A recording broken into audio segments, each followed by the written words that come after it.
Pourquoi elle m'a fait ça? Dans la vie, il y a des pièges qu'on voit venir. Et d'autres qui détruisent tout avant même qu'on comprenne ce qui se passe. Je pensais avoir trouvé le travail parfait, un patron respecté, une vie stable, un avenir prometteur, mais je n'avais pas prévu elle. Marc, 28 ans, est un jeune homme sérieux, ambitieux et discret. Il travaille comme assistant personnel dans une grande entreprise dirigée par un homme puissant et charismatique. Son patron est exigeant, Marc, le succès ne vient pas sans effort. Tu dois te surpasser. mais juste. Marc admire son professionnalisme et rêve de devenir comme lui un jour. Tout semble parfait. Jusqu'au jour où il rencontre la femme de son patron. Je suis ravie de faire votre connaissance. Le plaisir est pour moi. J'espère que nous aurons l'occasion de mieux nous connaître. Elle s'appelle Élise, une femme élégante, mystérieuse, avec un regard qui semble toujours cacher quelque chose. Dès leur première rencontre, un détail troublant s'installe. Un sourire trop lent, un regard trop insistant. Mais Marc, lui, il ignore ce sentiment. Il n'y prête pas attention. Comme beaucoup, il choisit d'ignorer ce qu'il ne comprend pas. Grave erreur.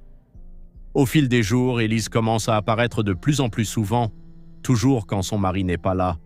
Elle engage des conversations banales, puis personnelles, Dis-moi, Marc. puis troublantes. Elle pose des questions étranges sur la vie privée de Marc, Alors, dis-moi. Ce que tu fais vraiment quand tu n'es pas au bureau. sur ses relations, Elle est comment, ta petite amie? Elle est plus belle que moi? sur ses faiblesses. Marc commence à se sentir mal à l'aise, mais il reste poli, professionnel. Un soir, tout bascule. Elle l'invite chez elle sous prétexte d'un dossier urgent. Rejoins-moi. Il hésite, mais accepte. La maison est calme, trop calme. L'atmosphère est étrange. Lumière tamisée, silence pesant. Élise n'est pas comme d'habitude. Elle est plus proche, trop proche. Elle joue avec les limites. Elle teste Marc. Lui, il résiste. Mais quelque chose ne va pas. Un détail, une sensation, comme si tout était planifié. Et soudain, un bruit. Oh mon Dieu! La porte s'ouvre violemment. Son patron.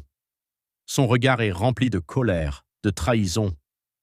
Mais Marc ne comprend pas, parce que dans ses yeux, à lui, il n'a rien fait. Tout va trop vite. Les accusations tombent, les preuves apparaissent, photos, messages, situations compromettantes. Tout semble réel.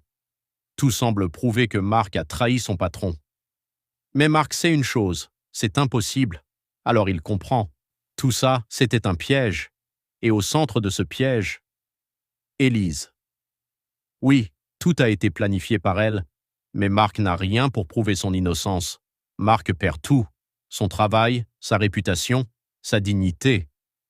Personne ne l'écoute, mais une question le hante. Pourquoi? Pourquoi Élise a fait ça? En cherchant la vérité, Marc découvre quelque chose de choquant. Élise n'est pas juste une femme manipulatrice. Elle joue à un jeu bien plus dangereux, un jeu de pouvoir, de vengeance, ou peut-être de folie. Marc réussit enfin à comprendre, mais la vérité est encore pire que le mensonge. Parce que dans cette histoire, il n'est peut-être pas la seule victime, et Élise n'a peut-être pas encore fini de jouer. Si cette histoire vous a touché, n'oubliez pas de vous abonner pour ne pas manquer la suite. Laissez un like, partagez cette vidéo pour que d'autres découvrent cette histoire, et surtout, dites-nous en commentaire ce que vous pensez réellement de cette histoire, parce que ce que vous imaginez est peut-être encore loin de la vérité.